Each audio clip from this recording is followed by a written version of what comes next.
Des milliers de Congolais ont rendu mercredi un dernier hommage à leur idole Papa Wemba lors d'une messe en la cathédrale de Kinshasa suivie par l'inhumation du grand prêtre de la musique. Nous sommes effondrés parce que là, l'emblème doit être enterré aujourd'hui. Ça nous fait énormément de chagrin. On a mal. Dieu a donné, Dieu a repris. Que son âme repose en paix. Lors de ces 3 jours de funérailles officielles, la dépouille du chanteur a ainsi été exposée lundi et mardi au Palais du Peuple, siège du Parlement où les travaux avaient été suspendus temporairement pour permettre aux Congolais de lui rendre hommage.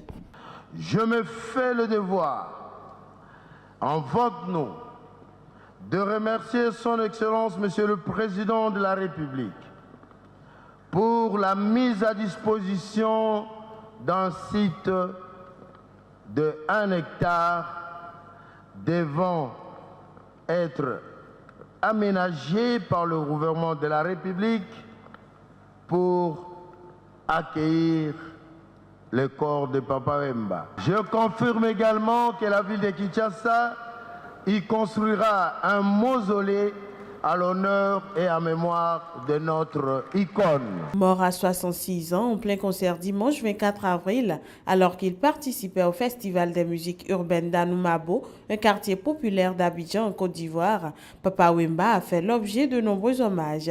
Des groupes musicaux et des comédiens ont notamment défilé sur des podiums montés dans l'enceinte du palais qui n'a pas désempli durant 2 jours.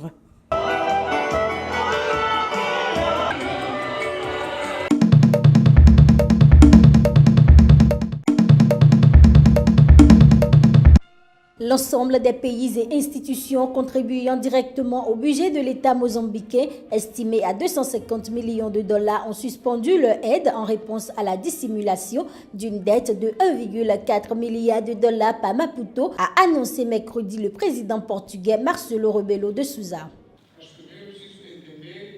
Il faut d'abord comprendre de quel type de dette il s'agit. Nous sommes toujours dans cette phase. Nous nous sommes assis avec le FMI, nous avons dit voilà les balises. Et ces entreprises existent. Dans cette affaire, il y a 3 entreprises. Ematom, Proindicus, MAM. Le chef de l'État portugais a insisté sur le caractère temporaire de la mesure annoncée. Comme vous le savez peut-être, il ne s'agit pas d'une décision finale, mais d'une suspension temporaire. Et là est toute la différence. Ce n'est pas la même chose d'avoir un nom de la communauté internationale qui est durable et définitif ou d'avoir une suspension temporaire car des éclaircissements sont attendus. La suspension ne devrait pas remettre en cause les programmes de coopération. Néanmoins, les conséquences sont très sérieuses pour l'État qui va devoir faire des coupes dans plusieurs secteurs, a réagi l'économiste mozambicain Joao Mosca.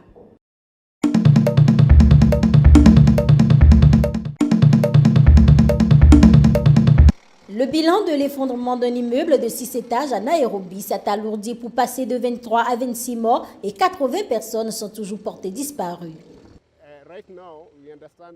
À l'heure actuelle, nous recensons 80 personnes disparues et c'est pour cela que nous allons lentement parce qu'on va retrouver des gens en vie et des corps.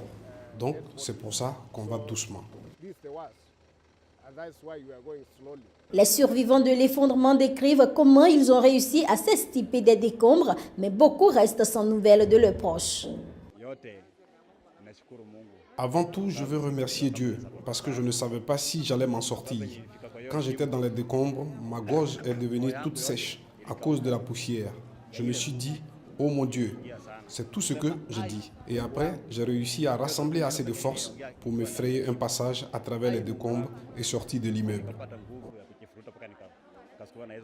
L'immeuble de 6 étages s'est affaissé sur lui-même dans le quartier populaire de Huruma, dans le nord-est de la capitale kenyane, en raison de pluies torrentielles et de la mauvaise qualité de la construction. Les secours poursuivent les recherches et espèrent achever la fouille des décombres d'ici le week-end.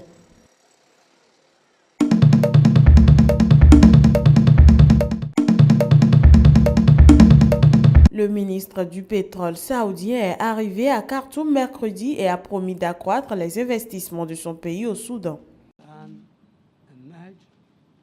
Cette visite fait partie de notre plan pour investir dans la région. Au Soudan, nous allons nous concentrer sur les investissements dans le secteur minier. Notre but est désormais de ne plus dépendre totalement du pétrole. Nous allons utiliser toutes les ressources que nous avons. L'un des principaux dossiers évoqués lors de cette visite concerne un projet d'exploitation minière offshore datant de 2012 dans la mer Rouge le long de la frontière maritime entre les deux pays qui vise à extraire du zinc, du cuivre, de l'argent et même de l'or. Selon des analystes, le resserrement des relations profite aux deux pays, Khartoum souhaitant sortir de son isolement international et Riyad cherchant des occasions pour investir dans des secteurs autres que le pétrole.